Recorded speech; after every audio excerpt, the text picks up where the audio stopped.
So,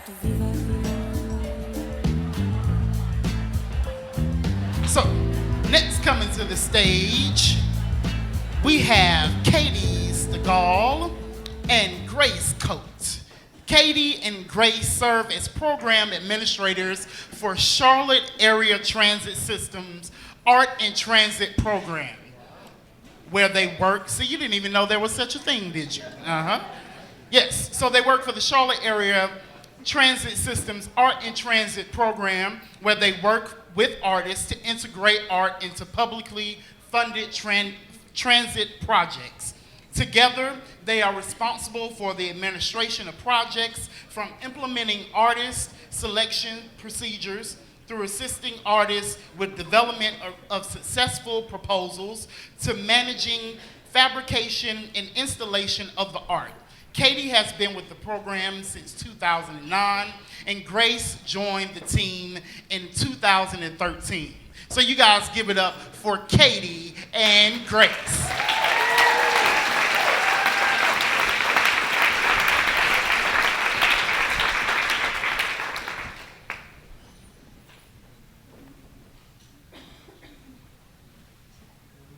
Hey, I'm Katie. And I'm Grace. And as Quentin said, we work with CATS, Art and Transit. Yep.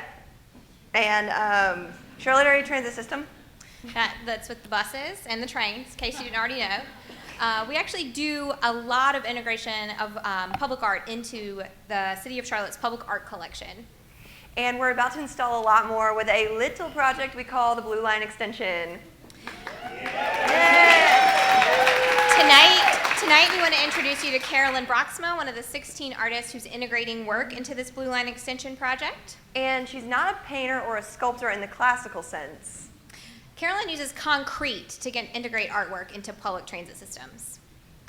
And her canvas is the basic infrastructure of a project, like barrier walls along highways like these in Denver, Colorado, or these playful concrete bridge piers in Scottsdale, Arizona. She utilizes imagery specific to each location to create permanent reminders of elements that exist in these sites, bringing the natural back into a highly developed urban environment. And her work also enlivens hardscapes, and you may recognize this project called Fish Fountain. It's across the street in the green. Yeah.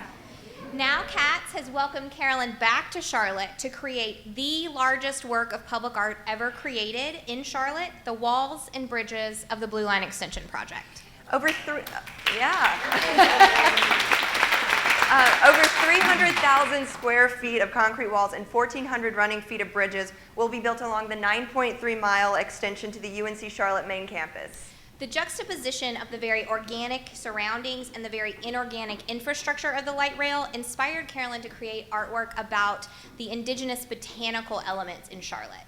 And while she was in residency at the McCall Center in 2012, she created 2 scale drawings of all of her designs. Her studio walls were covered with these massive drawings that would be rendered in 3 dimensions ultimately. She sees her work as wallpaper for the outdoors. The challenge is creating ways to get this wallpaper effect for the hundreds of panels along the alignment. Some of them will reach 50 feet in height. She's got to use a strategic system to lay out each design. For example, she uses 3 panels and then rotates them 180 degrees to create 6. This way, she can use a limited number of pieces to create a specific pattern for each section of the wall by creating a new arrangement. And then the panels are laid out to create a specific pattern for each section of wall. All these drawings and details had to be communicated clearly to the construction team so they know how to build the walls. Then they are combined digitally on plans and then again in 3-dimensional renderings to show what the walls will ultimately look like. And when they're constructed and the properly arranged panels will preserve the artist's intent, therefore creating custom walls that will only exist in Charlotte and nowhere else in the world. This rendering shows a trap plant and a sundew plant. Katie, what's a sundew? I'm so glad you asked.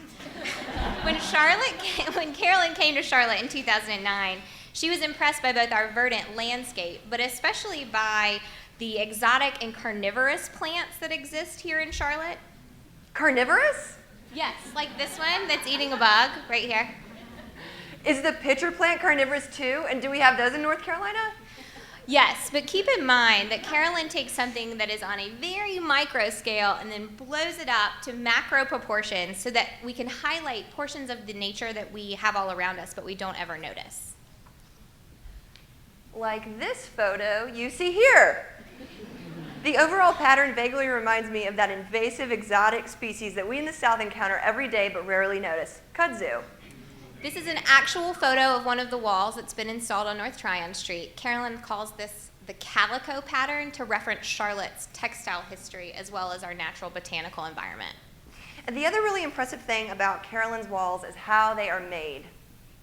Carolyn draws everything on paper, which is what you can see here on the left.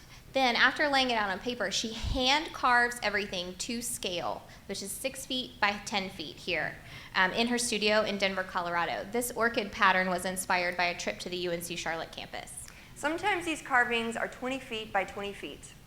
And some of them are so large they have to be carved separately and then assembled like a giant puzzle. This is her assembling the large calico pattern. And this will be under the bridges at the 36th Street station and in the tunnel under North Tryon Street as the train trenches toward UNC Charlotte.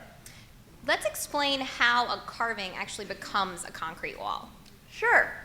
It all starts with an original carving, which may be made out of sign foam, plaster, rubber, clay, even rope, like this one for calico. But these materials couldn't last through a whole casting process. So then this original carving is sent to a concrete manufacturer to create a negative impression in elastomeric polyurethane, which is rubber. It's basically like a giant Jell-O mold. This is the first impression of the calico pattern that we just showed you on the walls. So then a cast is made from this impression, also in elastomeric polyurethane, and that is called a master. Here is Carolyn inspecting the very first 5 foot by 5 foot calico master. The important part of this is a master can be used over and over again to create castings from the wall. A manufacturer will create hundreds and hundreds of form liners for a single master, making this an extremely cost-effective product. And after that master is cast, it's shipped to concrete contractors and form liner manufacturers who create pre-cast panels in a plant. Most of our panels will actually be made here in North Carolina, bringing businesses and jobs to our local economy. This plant is actually located just outside of Charlotte in Rural Hill, North Carolina. Oh, and in the end, Carolyn will have 17 different patterns. We're only showing you one at this point, but they will cover all the walls of the Blue Line extension for the entire 9.1-mile alignment. And this is the calico print in action on a recently completed wall on North Tryon Street. These are 1/2 inch in relief, but others will be installed over the next couple of years. It will be 2 inches to 3 inches in relief. These walls will be like the sculptures you see in a museum, only these will be outside, inviting you to engage with them, meant for children to walk up to and touch, and for you to see as you commute to work on your daily trek. Keep an eye out for more of Carolyn's wall sculptures as construction continues through 2017.